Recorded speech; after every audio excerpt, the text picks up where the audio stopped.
ভগবান বললেন, আমি পুনরায় তোমাকে সমস্ত জ্ঞানের মধ্যে সর্বোত্তম জ্ঞান সম্বন্ধে বলব, যা লাভ করে মণিগণ সিদ্ধিরূপ ভক্তি লাভ করেছিলেন। এই জ্ঞান আশ্রয় করলে আমার পরাপ্রকৃতি চিন্ময় জগৎ লাভ করে। তখন আর সৃষ্টির সময় জড় জগতের জন্মগ্রহণ করে না এবং প্রলয়ে আত্মবিনাশরূপ ব্যথা পায় না। হে ভারত, ব্রহ্ম এই জড় জগতের উৎপত্তির কারণ এবং সেই ব্রহ্মে আমি গর্ভধান করি, ফলে সর্বভূত সৃষ্টি হয়। হে কুন্তীয়, সমস্ত জনিতে যত মূর্তি প্রকাশিত হয়, ব্রহ্মরূপ জনি তাদের জ্ঞানী জননী স্বরূপা এবং আমি তাদের বীজ প্রদান কর্তা পিতা। হে মম, জড় প্রকৃতি থেকে শত রজতম এই তিনটি গুণের প্রকাশ হয়। জীব যখন জড় প্রকৃতির স্পর্শে আসে তখন সে তিনটি গুণের দ্বারা আবদ্ধ হয়। হে নিষ্পাপ, এই তিনটি গুণের মধ্যে সত গুণ অপেক্ষাকৃত নির্মল, প্রকাশক এবং পাপশূন্য। এই শতগুণ আমি সখী ও প্রকার সকা শক্তি এবং আমি জ্ঞানী এই প্রকার জ্ঞান শক্তি দ্বারা আমাকে আবদ্ধ করে।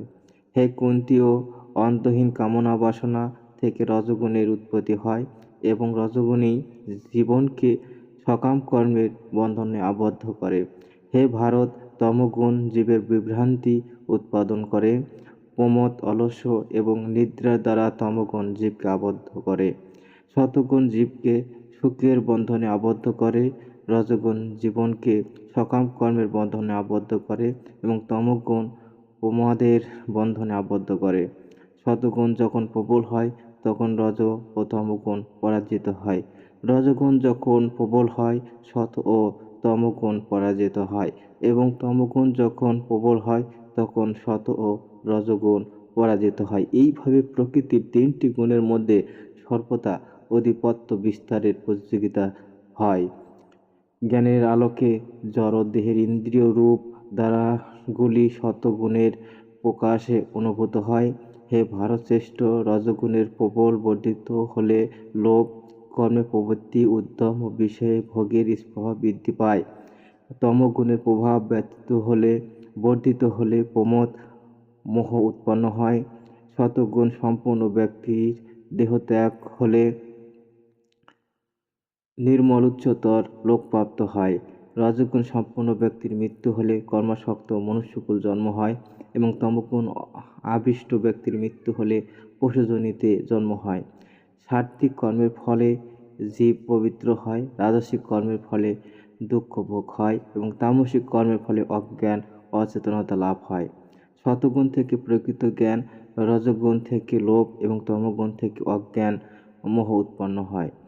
শতগুণস্থ ব্যক্তিগণ ঊর্ধ্বগতি লাভ করেন, অর্থাৎ উচ্চতর লোকে গমন করেন। রাজস্বিক ব্যক্তিগণ নরলোকে অবস্থান করেন এবং তামসিক ব্যক্তিগণ অধঃপতিত হয়ে নরকে গমন করেন।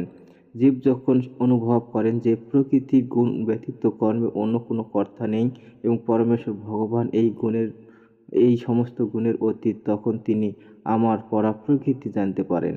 দেহধারী জীব যখন প্রকৃতির তিনটি গুণের অতিক্রম করে জন্ম, জরা, রূপ, দুঃখ বিমুক্ত হন, তখন তিনি ইহা জীবনের অমৃত তত্ত্ব আস্বাদন করে।